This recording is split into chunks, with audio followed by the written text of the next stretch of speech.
এরে দুনিয়ার মুসলমান মানব জাতি, তাকায় দেখো আল্লাহ পাকের নিজাম। আল্লাহর নিজাম কত ভয়ঙ্কর। দুনিয়াতে মানুষকে আল্লাহ পাক পাঠিয়েছেন তার ইবাদত করার জন্য। মানুষেরা দুনিয়ায় থাকার পর মালিকের ইবাদত না করিয়া কিভাবে ঘুমাও রে যুবক? আজকে ফাহেশা কথাবার্তায় নিমজ্জিত হইয়া যাও, মালিকের সাথে অন্য মানুষকেও শরীক করিয়া ফেলায়।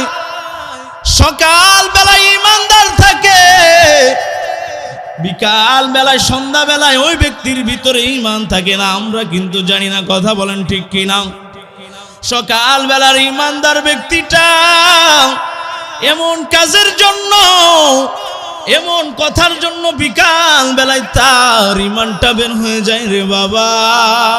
সে কিন্তু জানে না এইরকম ঘটনা অসংখ্য অনবরত ঘটতেছে। কথা বলো ঠিক কিনা?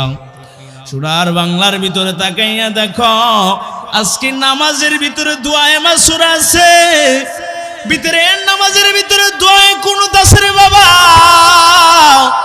যাও যাও মসজিদের ইমামকে গিয়া জিজ্ঞাসা করো, হুজুর এইগুলোর অর্থ কি? যদি অর্থ জানো, দুনিয়ার কোনো মানুষের পিছনে দৌড়াইবা না রে বাবা, একমাত্র আল্লাহর পিছনেই দৌড়াবা। ওখানে আছে কোনো মানুষের ফাসিক ফুজ্জারদের ব্যাপারে যদি প্রশংসা করা হয়, ঈমানটা বের হইতে কোনো সময় লাগে না। এই অর্থগুলো হুজুরদের কাছ থেকে জানিয়ে নিও রে বাবা। এখানে মরছি অল্প সময় নসিহাত করার জন্য, যেহেতু একটা বিষয় ধরিয়ে দেওয়া হয়েছে রে বাবা। এই দুনিয়াতে আসার বেলায় সিরিয়াল আছে, যাবার বেলায় কোনো সিরিয়াল নাই।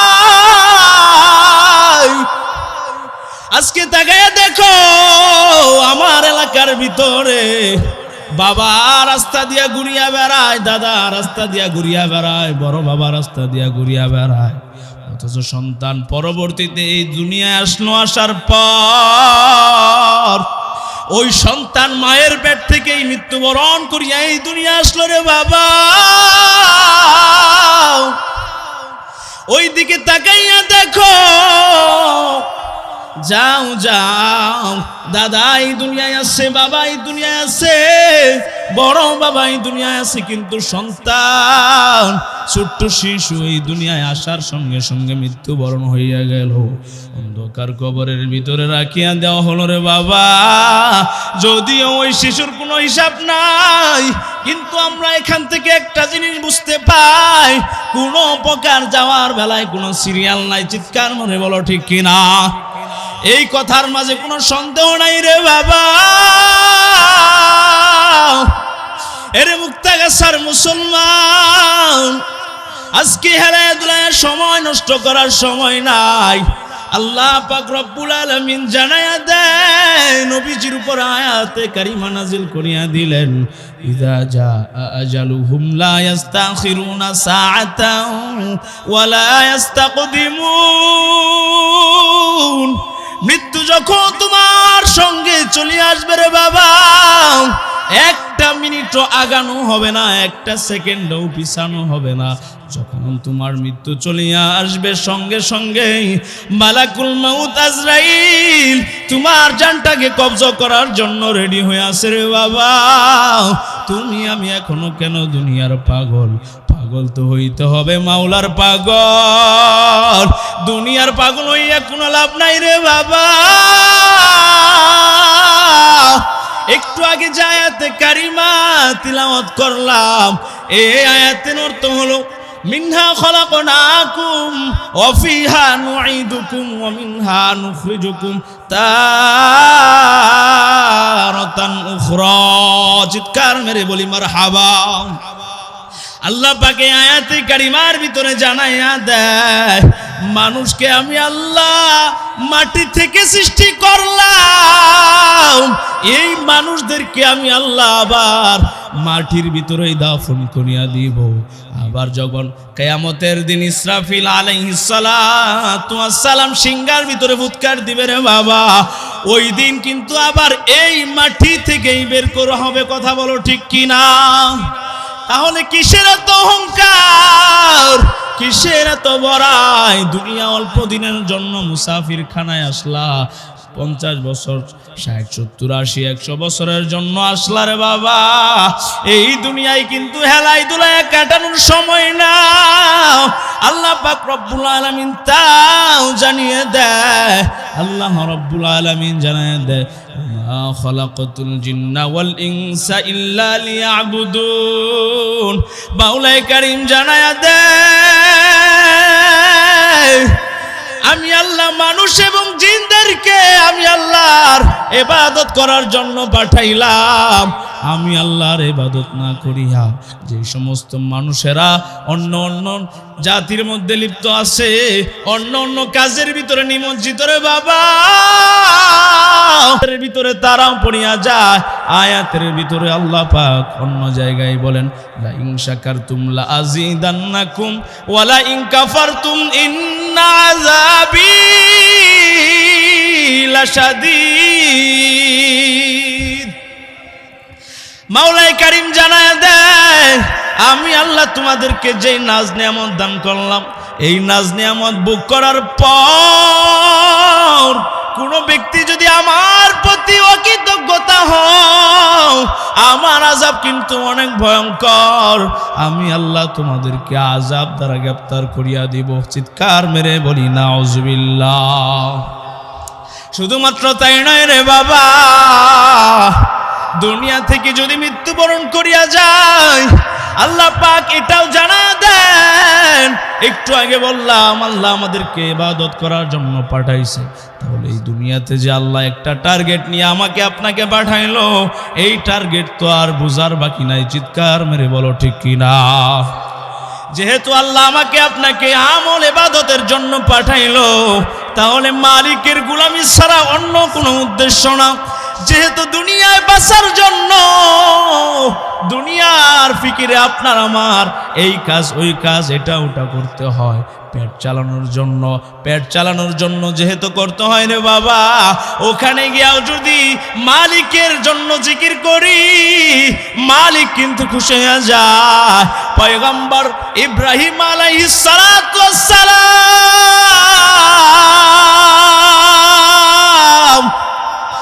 এত খুশি ছিলেন আল্লাহর প্রতি, তার এত পরিমাণ ধন সম্পদ ছিল।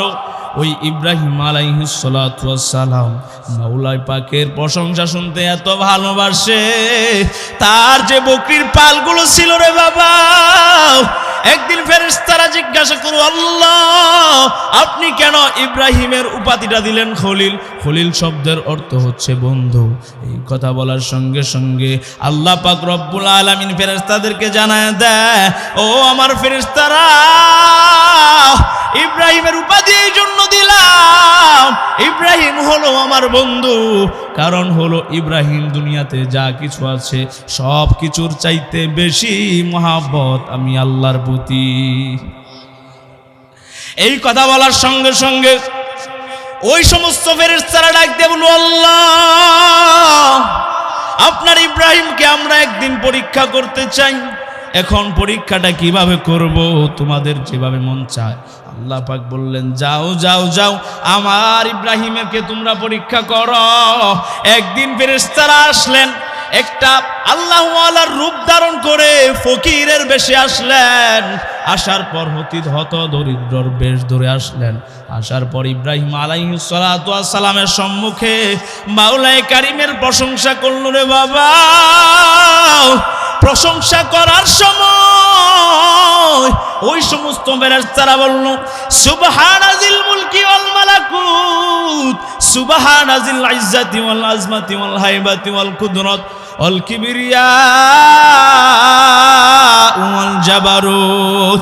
এই সমস্ত প্রশংসা যখন ইব্রাহিম আলাইহিস সালাতু ওয়াস সালাম শুনলেন, শোনার সঙ্গে সঙ্গে এক পর্যায়ে যখন ফেরেশতারা চুপ করে ফেললেন, চুপ করার পর ইব্রাহিম ডাক দিয়ে বলল, এইগুলো তো আমার মালিকের প্রশংসা, কোনো ব্যক্তি যেন আমার মালিকের প্রশংসা করতেছে। দৌড়াইয়া ওই ব্যক্তির সামনে দাঁড়াইয়া গেলেন। দাঁড়াইয়া যাওয়ার পর ইব্রাহিম আলাইহিস সালাতু ওয়াস সালাম বললেন, ও ভাই, তুমি কি একটু আগে আমার মালিকের প্রশংসা করলা? সঙ্গে সঙ্গে ওই ব্যক্তিটা ডাক দিয়ে বলল, হ্যাঁ, আমি আপনার মালিকের প্রশংসা করলাম। সঙ্গে সঙ্গে ইব্রাহিম আলাইহিস সালাতু ওয়াস সালাম বললেন, এখানে আমার যে বকরির পালগুলো আছে, এখান থেকে 3টা ভাগ করব, ভাগ করার পর এক ভাগ তোমাকে দিয়া দিব, তুমি আরেকবার আমার মালিকের প্রশংসা করো।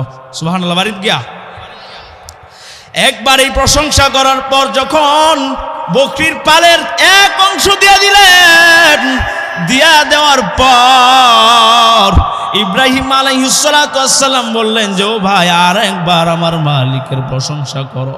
এই কথা বলার সঙ্গে সঙ্গে ওই ব্যক্তিরা ডাক দিয়া বলল, ও ভাই, শুধু শুধু ফ্রি আমি তোমাকে প্রশংসা শোনাইতে পারবো না। যদি তুমি তোমার ভাগ থেকে আরেক ভাগ আমাকে দিয়ে দাও, তাহলে তোমার মালিকের প্রশংসা করতে পারি। এই কথা বলার সঙ্গে সঙ্গে পয়গম্বর ইব্রাহিম আলাইহিস সালাতু ওয়াস সালাম ডাইরেক্ট বলে ফেললেন যে, যাও যাও, আরেক ভাগ তোমাকে দিয়ে দিলাম। দিয়ে দেওয়ার পর ওই ব্যক্তিটা প্রশংসা শুরু করিয়া দিল। চিৎকার মেরে বলি সুবহানাল্লাহ। শুধুমাত্র তাই নয় রে বাবা, দ্বিতীয়বার প্রশংসা করার পর তৃতীয়বার প্রশংসা শোনার জন্য ইব্রাহিম খলিলুল্লাহ আলাইহিস সালাতু ওয়াস সালাম ওই ব্যক্তিটাকে ডাক দিয়া বললেন, যে ভাই, একে একে 2বার হয়ে গেল তুমি আমার মালিকের প্রশংসা করলে, আর একবার তুমি আমার মালিকের প্রশংসা করো। এবার ওই ব্যক্তি ডাক দিয়া বললেন যে, না না, ফ্রিতে কোনো প্রশংসা তোমাকে শোনাতে পারবো না। যদি তুমি প্রশংসা শুনতেই চাও, তাহলে তোমার পালের যে বকরিগুলো বাকি আছে, সব বকরি আমাকে হাদিয়া দিয়া দাও, উপঢৌকন দিয়া দাও। দেওয়ার পর তোমাকে মালিকের প্রশংসা শোনাবো। সুবহানাল্লাহ। এই কথা বলার সঙ্গে সঙ্গে ইব্রাহিম বললেন যে, যাও যাও, সব বকরি নিয়ে যাও, তারপরেও আমার মালিকের প্রশংসা শোনায়া যাও। ওই ব্যক্তিটা প্রশংসা শুনাইলেন, সুবহানাজিল মুলকি ওয়াল মালাকুতি, সুবহানাজিল ইজ্জাতি ওয়াল আজমাতি ওয়াল হাইবাতি ওয়াল কুদরতি ওয়াল কিবরিয়া ওয়াল জাবারুত, সুবহানাজিল মুলকি ওয়াল মালাকুত। এইভাবে যখন প্রশংসা করতেছিলেন, এক পর্যায়ে সব বকরি যখন ওই ব্যক্তিটাকে দিয়া দিলেন, দেওয়ার পর এবারও আল্লাহর প্রশংসা শোনার জন্য বেকার আর ইব্রাহিম আলাইহিস সালাতু ওয়াস সালাম ডাক দিয়া বলেন, যে গো ভাই, তুমি আরেকবার মালিকের প্রশংসাটা শোনাও। মালিকের প্রশংসা শোনার জন্য আমার অন্তরটা কেঁপে উঠেছে। এই কথা বলার পর ওই ব্যক্তি ডাক দিয়ে বলছো, এবার তোমার তো আর বকরি নাই, তুমি আমাকে কি হাদিয়া দিবা? ওই ব্যক্তিটার কথার উত্তরে পয়গম্বর ইব্রাহিম ডাক দিয়া জানায় দেয়, ও ভাই, তোমাকে প্রশংসা শোনার জন্য বললাম, সব কিছু তোমাকে দিয়ে দিলাম, এখন তো আমার কাছে দেওয়ার মতো আর কিছু নাই, কিন্তু একটা কাজ করতে পারি। যেহেতু আমার বকরিগুলো তোমাকে দিয়ে ফেলেছি, তোমাকে উপহার দিয়ে ফেলেছি, এই বকরিগুলো তো রাখার জন্য অবশ্যই তোমার কর্মচারীর দরকার আছে, রাখার প্রয়োজন আছে। তুমি কিন্তু মুহাব্বত করিয়া তোমার এই রাখাল হিসাবে আমাকে নিয়োজিত করতে পারো। চিৎকার মেরে বলা যাবে কি মারহাবা?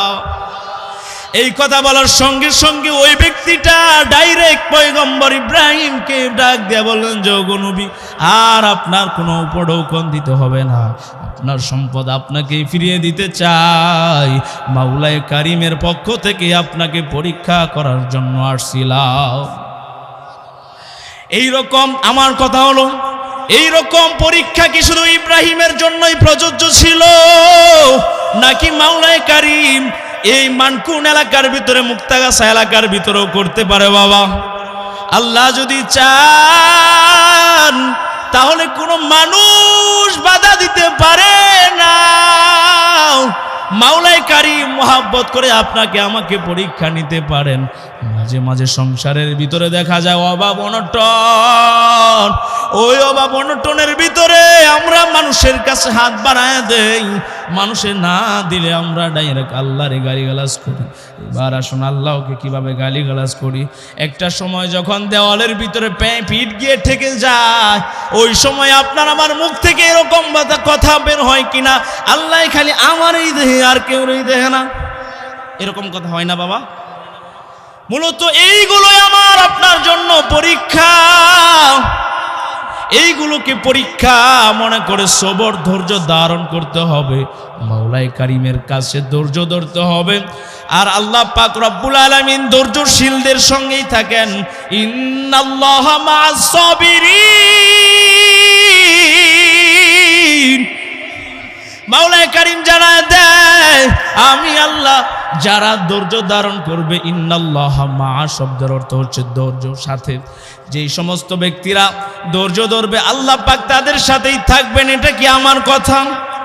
এটা 1450 বছর পূর্বে কালামুল্লাহ শরীফ এই দুনিয়ায় নাজিল করলেন। ওই কালামের একটা অংশ আপনাদেরকে শোনাইলাম। ইন্নাল্লাহা মা'আস সাবিরিন, নিশ্চয় আল্লাহ রাব্বুল আলামিন যারা ধৈর্য ধারণ করবে তাদের সাথে আছেন।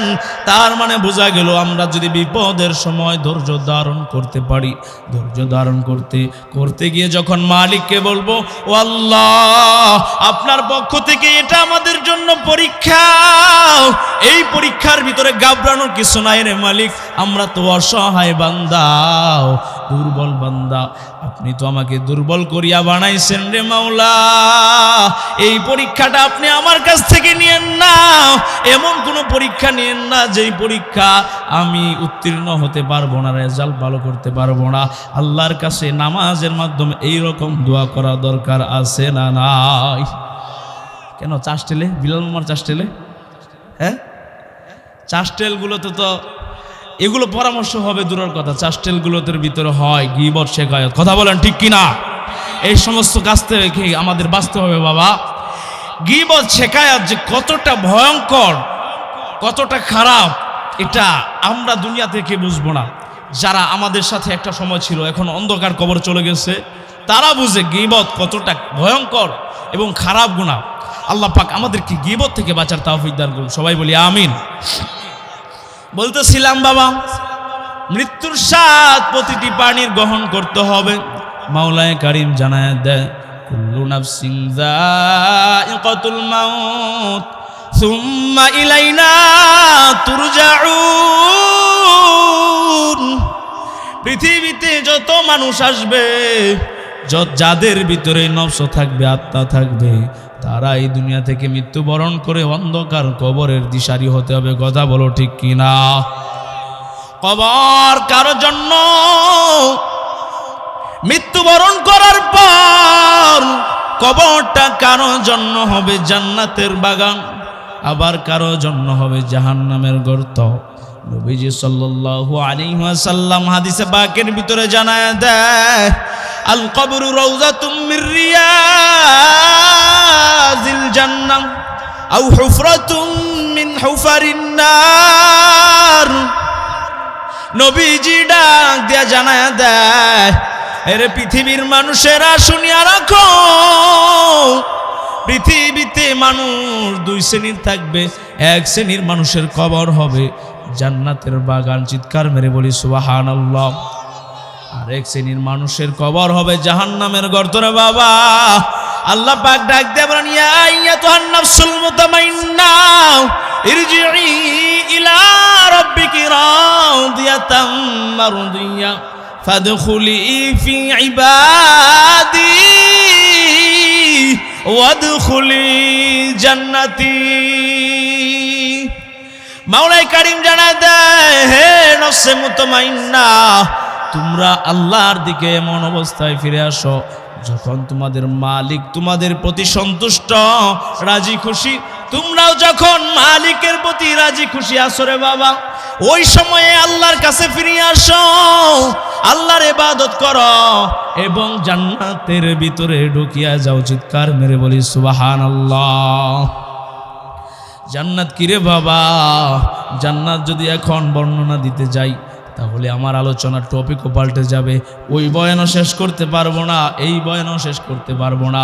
তবে এতটুকু শুনিয়া রাখো, জান্নাত আল্লাহর দেওয়া এমন নাজ নিয়ামত, একটা মানুষ সারা জীবন যদি জাহান্নামের আগুনের ভিতরে জ্বলে কিংবা প্রজ্বলিত আগুনের ভিতরে জ্বলে, ওই ব্যক্তিটাকে যদি 1 মিনিটের জন্য জান্নাতে নিয়ে ছেড়ে দেওয়া হয়, ওই ব্যক্তিটাকে 1 মিনিট পর যখন ফিরে আনা হবে, আনার পর যদি জিজ্ঞাসা করা হয়, তাহলে যদি জিজ্ঞাসা করা হয় দুনিয়াতে তুমি কি এমন কাজ করলা, তোমার দুনিয়াতে কি খারাপ লাগে নাই, তুমি তো জাহান্নামী, ওই ব্যক্তিটা ডাক দেয়া বলবে দুনিয়াতে তো আমি কোনো গুনাহ করি নাই, দুনিয়াতে আমি কোনো উল্টাপাল্টা করি নাই, আমাকে কেন জাহান্নামের মধ্যে দেওয়া হবে? জান্নাতটা হলো এমন, জান্নাত বলবে জীবনে তো কোনোদিন গুনাহ করি নাই। জান্নাতি ব্যক্তি পক্ষান্তরে জাহান্নামী ব্যক্তি এইভাবে আওয়াজ দিবে। জাহান্নামীদের ব্যাপারে আছে, একটা মানুষ সারা জীবন সুখে আনন্দে কাটিয়েছে, কিন্তু মৃত্যুবরণ করার পর জাহান্নাম থেকে যদি 1 মিনিটের জন্য বাবা ঘুরায় নিয়ে আসে, জাহান্নাম থেকে নিয়ে আসার পর বের করার পর ওই ব্যক্তিটাকে যদি বলা হয় তুমি কি জান্নাতের নাজ নিয়ামত বুক করেছ কিংবা আরামায়েশ করেছ, ওই ব্যক্তি বলবে দুনিয়াতে কোনোদিন ভালো কাজও করি নাই। জাহান্নাম এমন খারাপ, আল্লাহ নবী বলেন কারো জন্য কবরটা হবে জান্নাতের বাগান, কারো জন্য হবে জাহান্নামের গর্ত। এবার আসুন, কার জন্য জান্নাতের বাগান, কার জন্য জাহান্নামের গর্ত?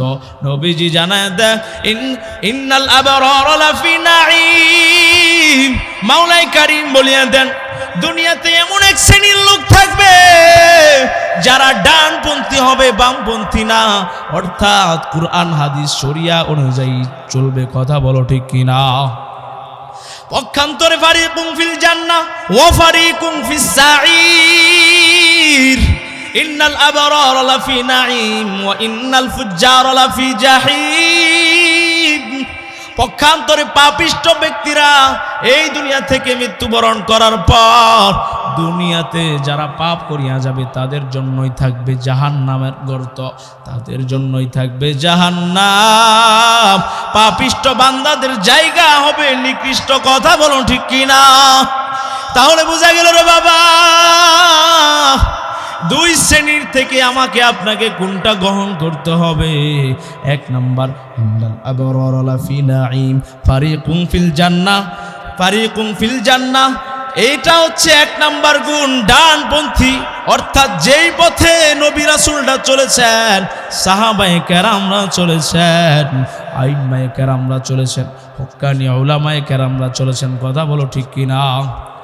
আরেকটা দল হলো নমরুদের হামান কারুন, ফিরাউনের আবু জাহিলের একটা খারাপ দল, ফারিকুম ফিস সাঈর, নিকৃষ্ট পাপিষ্ঠ বান্দাদের একটা দল থাকবে, ওই দলটাকেই বলা হয় ফারিকুম ফিস সাঈর। খারাপ ব্যক্তি যারা পাপিষ্ঠ হয়ে এই দুনিয়া থেকে মৃত্যুবরণ করবে, তাদের জন্য আল্লাহর নবীজি সাল্লাল্লাহু আলাইহি ওয়াসাল্লাম জানায় দেন, পৃথিবীতে যারা নিকৃষ্ট হয়ে মৃত্যুবরণ করবে তাদের জন্য আল্লাহ নবী জানায় দেন জেলখানা সিজ্জিন নামক 7 তবক জমিনের নিচে একটা জায়গা আছে, জেলখানা, যেখানে পাপিষ্ঠ বা ব্যক্তিদের আত্মাকে ওখানে রাখা হয়। পক্ষান্তরে যদি কেউ মুমিন বান্দা হয়ে এই দুনিয়া থেকে মৃত্যুবরণ করে, আসমান থেকে সরাসরি 1 শ্রেণীর ফেরেশতা আইসা তার সাদা রুমাল নিয়ে, রেশমি রুমাল নিয়ে তার রূহটাকে নেওয়ার জন্য আসমানে ইল্লিয়িন নামক স্থানে রাখার জন্য উপর থেকে আসে, এবং তার আত্মাটা যখন মৃত্যুবরণ করা হয়, মৃত্যুবরণ করার পর ওই আত্মাটা যখন ইল্লিয়িন নামক স্থানে নিয়ে যায়, একেবারে যেখান দিয়ে নিয়ে যায় সেখান দিয়ে সুসজ্জিত সুঘ্রাণে ভরে যায়। কথা বলো ঠিক কিনা? দল মাত্র হবে দুইটা, ফারিকুম ফিল জান্নাহ ওয়া ফারিকুম ফিস সাঈর। ডানপন্থী হবে, বামপন্থী হবে। এই দুই শ্রেণীর লোক এই দুনিয়াতে বসবাস করে। এখন আপনি চিন্তা করুন, আপনি কোন পথে যাবেন? বলতেছিলাম রে বাবা, মৃত্যুবরণ করার পর অন্ধকার কবরে চলিয়া যাইতে হবে আপনাকে আমাকে। কবরটা কারো জন্য জান্নাতের বাগান, কারো জন্য জাহান্নামের গর্ত। কার জন্য জান্নাতের বাগান, কার জন্য জাহান্নামের গর্ত, এতক্ষণ বলে আসলাম। এবার আসুন, যেই কাহিনীটা আপনাদেরকে শোনাইতেছিলাম রে বাবা, আপনাদের সম্মুখে নিয়ে এসেছি একটি কাহিনী, একটি ঘটনা। যেই ঘটনাটা আপনার আমার শুনলে হয়তো বা জীবন একটু হলেও পরিবর্তন হতে পারে।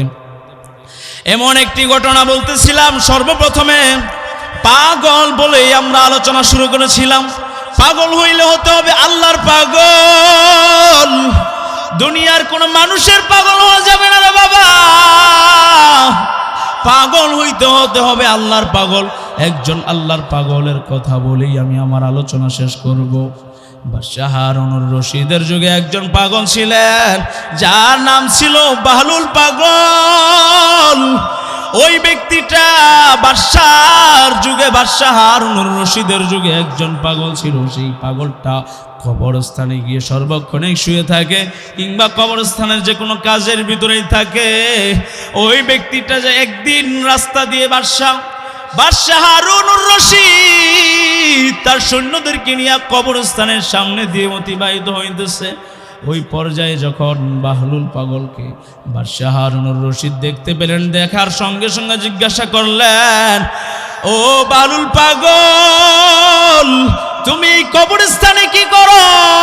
যখনই তোমার খোঁজ খবর নেওয়ার জন্য আমার সৈন্যবাহিনীকে পাঠাই, কিংবা যখনই রাস্তার সাথে দিয়ে আমি কবরস্থানের সাথে দিয়ে কোথাও যদি যাই, তাহলে তোমাকে দেখতে পাই শুধু কবরস্থানেই শুয়ে আছো কিংবা বসে আছো। বলার সঙ্গে সঙ্গে ওই ব্যক্তিরা বাদশাকে ডাক দিয়ে বললেন, যে ও বাদশাহ, আপনি কাকে পাগল বললেন? আমাকে বাহলুল পাগল বললেন। আসলে পাগল তো আমি না। পাগল যদি হয় আপনি বাদশাহ এক নাম্বারের পাগল। কয় নাম্বারের? এক নাম্বারের পাগল রে বাবা। সঙ্গে সঙ্গে বাদশার মাথা মেজাজ গরম হয়ে গেল, মাথাটা গরম হয়ে গেল। একটা পাগলে, আমি এই রাজ্যের একজন বাদশাহ, আমি বাদশাকে সে পাগল বলল। সঙ্গে সঙ্গে বাদশার মাথার মন মেজাজটা এমন গরম হয়ে গেল, ডাক দিয়ে বলে, বাহলুল তুমি কি বলতেছো বুঝনি? তুমি বুঝতেছো কি? তুমি কাকে কি বলতেছো? বাহলুল ডাক দিয়ে বলো, বাদশাহ আমি অবশ্যই বুঝতেছি, আমি তো আপনাকে পাগল বলছি। এবার বাদশাহ ডাক দিয়ে বলো, বাহলুল তুমি আমাকে কোন দৃষ্টিতে পাগল বললা? কেন পাগল বললা? একটু ভাঙ্গা বলো। বাহলুল ডাক দিয়ে বললো, বাদশাহ নামদার,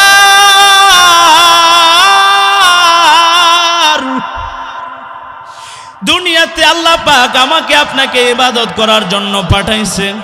আমি আল্লাহর ইবাদত করি, আমি আল্লাহর সঙ্গে আল্লাহর পাগল হয়ে গেলাম। আল্লাহর জন্য, আল্লাহকে পাওয়ার জন্য গুরুস্থানের ভিতরে পড়িয়া থাকি। এই জন্য যদি মৃত্যুবরণ করি রে বাদশাহ, সঙ্গে সঙ্গে আমাকে আপনাকে কবরস্থানে রাখা হবে।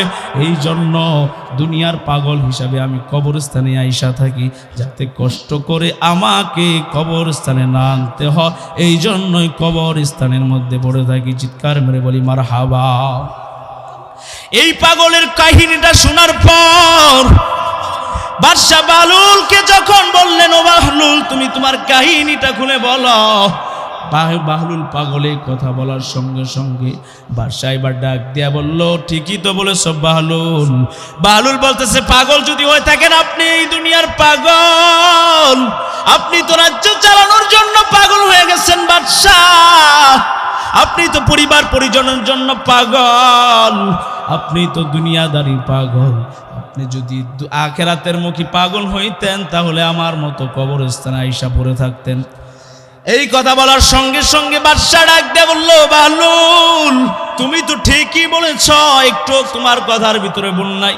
দুনিয়ার পাগল আমরা, আখিরাতের পাগল তুমি। আসলেই তুমি ঠিকই বলেছো বালুল, তুমি আমাকে আর একটু নসিহা করো।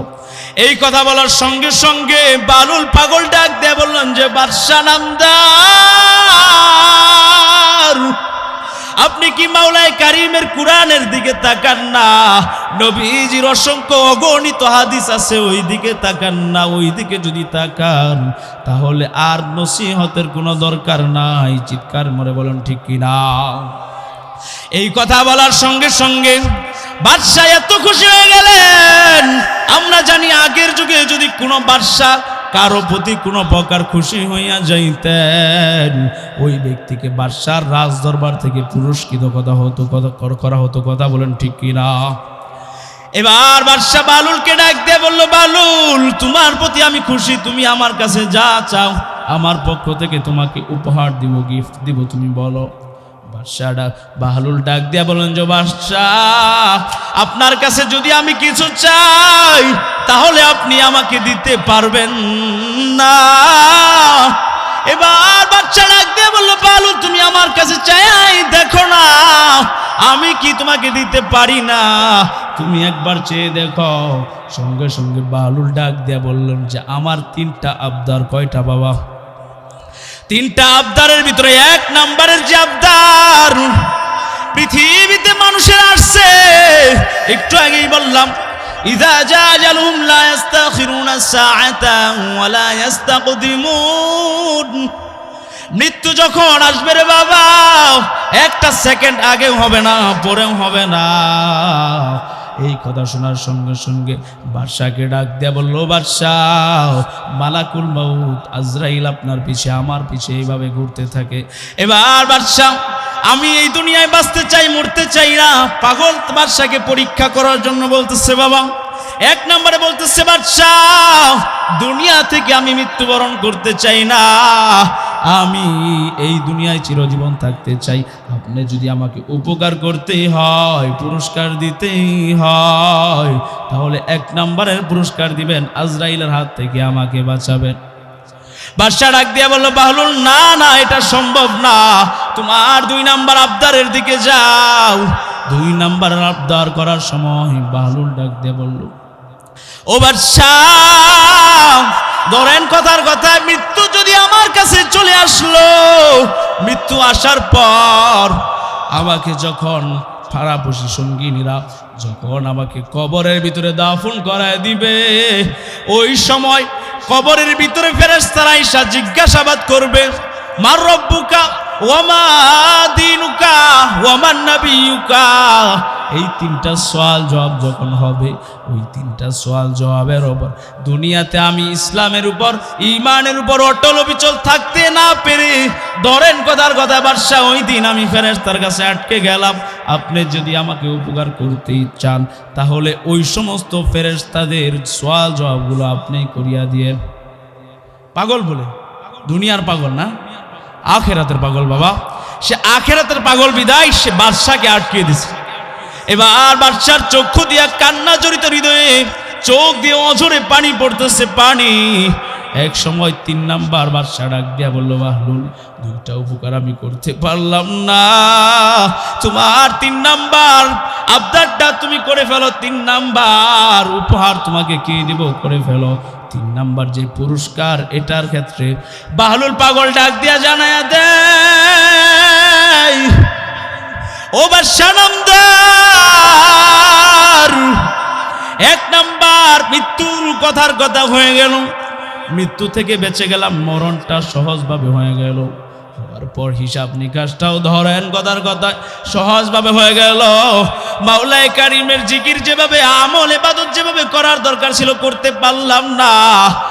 ধরেন কথার কথা বাদশা 3 নম্বরের যে আবদারটা, পৃথিবীর মানুষেরা যদি আমল ইবাদত যথারীতি ঠিক মতো না করিয়া মৃত্যুবরণ করে, ওই ব্যক্তিটা মৃত্যুবরণ করার পর কবরের ভিতরে একটা গাঁটি থাকবে, আখিরাতের গাঁটি, তার নাম থাকবে পুলসিরাত। কি সিরাত বাবা? এই পুলসিরাতের পুল হীরার চাইতেও ধার, চুলের চাইতেও চিকন রে বাবা। যখন ওই পুলসিরাতের উপর দিয়ে গুনাহগার পার হওয়ার জন্য যাবে, পার হওয়ার জন্য যাইতে গিয়া হঠাৎ করেই তার পা পিছলে জাহান্নামের ভিতরে পড়ে যাবে। চিৎকার মেরে বলি নাউজুবিল্লাহ। যেই কথা সর্বশেষ বলতেছিলাম রে বাবা, দুইটা দল হবে। 3 নম্বরে যে আবদার ছিল বাহলুল পাগলের, এই 3 নম্বর কোন ক্রমে যদি পুলসিরাতের ভিতরে পড়ে যাই, আপনি আপনার ফেরেশতাদের কাছ থেকে আটকাইয়া আমাকে পুলসিরাতটাও পার করে দিবেন। এটা কি কোনো দুনিয়ার পাগলের কথা বাবা? আল্লাহর পাগল, আখিরাতের পাগল, বাদশাকে আটকানোর জন্য সে এরকম প্রশ্ন করছে। কথা বলেন ঠিক কিনা? তাহলে বোঝা গেল বাবা, এতক্ষণ যাবত যে সমস্ত কথাবার্তা বললাম, কথার মূল অর্থ একটাই, দুনিয়াতে আমল ইবাদত ছাড়া কবরে কোনো রক্ষা নাই। কথা বলো ঠিক কিনা? যে কথাগুলো বললাম, আল্লাহ পাক আমাকে আপনাকে আমল করার তৌফিক দান করুন। সবাই বলি আমিন। ওয়া আখির দাওয়ানা আলহামদুলিল্লাহি রাব্বিল আলামিন। আসসালামু আলাইকুম ওয়া রাহমাতুল্লাহি ওয়া বারাকাতুহু।